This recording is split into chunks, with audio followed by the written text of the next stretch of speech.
بسم اللہ الرحمن الرحیم۔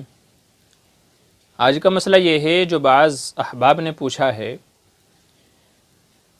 کہ میاں بیوی جس بستر پر ہم بستری کرتے ہیں، رات میں صحبت کرتے ہیں، تو کیا وہ بستر ناپاک ہو جاتا ہے یا پاک رہتا ہے؟ جس کپڑے پر جس بستر پر ہم بستری کی ہے تو ہم بستری کے بعد اس پہ سویا جا سکتا ہے یا اس کو ناپاک مان کر کے اس کو چینج کرنا ضروری ہے؟ دوسرے الفاظ میں کہہ لیجئے بیڈ شیٹ ہے یا کوئی اور چادر وغیرہ ہے جس پہ ہم بستری کی تھی، تو اس کے اوپر ہم بستری کے بعد سونا جائز ہے یا نہیں، یا اس کو نکال کے دھل کر کے پھر وہ پاک مانی جائے گی؟ جواب یہ ہے کہ اگر بیڈ شیٹ پر بستر پر منی کا کوئی قطرہ، گندگی کا کوئی قطرہ نہ لگا ہو تو بستر پاک ہی سمجھا جائے گا۔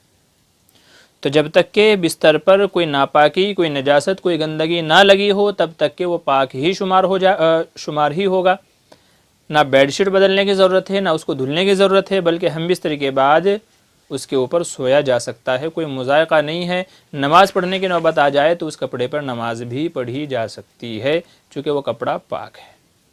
تو صرف ہم بستری سے کپڑا ناپاک نہیں ہوتا، بلکہ نجاست لگنے سے کپڑا ناپاک ہوتا ہے، اب وہ چاہے بیڈ کا بستر کا کپڑا ہو، بیڈ شیٹ کا کپڑا ہو یا کوئی اور کپڑا ہو۔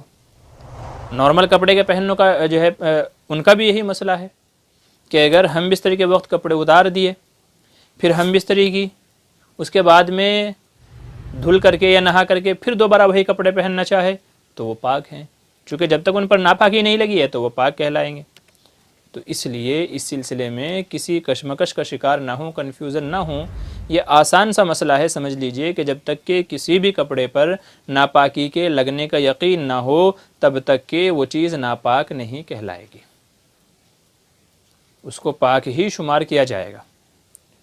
عموماً ہوتا یہ ہے کہ لوگ ہم بستری سے پہلے ایک ایکسٹرا کپڑا، موٹا یا جاڑا کپڑا ایک ایکسٹرا رکھ لیتے ہیں کہ ہم بستری کے وقت میں اگر منی وغیرہ کا، گندگی کا کوئی قطرہ نکلے، کچھ گندگی نکلے تو نیچے کی بیڈ شیٹ یا کپڑا بستر خراب نہ ہو بلکہ اس کپڑے کے اوپر لگ جائے۔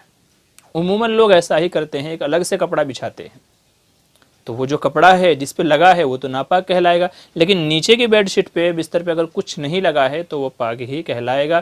لہٰذا نہ بدلنے کی ضرورت ہے، نہ دھلنے کی ضرورت ہے، اس پہ سویا بھی جا سکتا ہے، اس کو کسی دوسری چیز میں بھی استعمال کیا جا سکتا ہے۔ امید ہے مسئلہ سمجھ میں آ گیا ہوگا۔ السلام علیکم ورحمۃ اللہ وبرکاتہ۔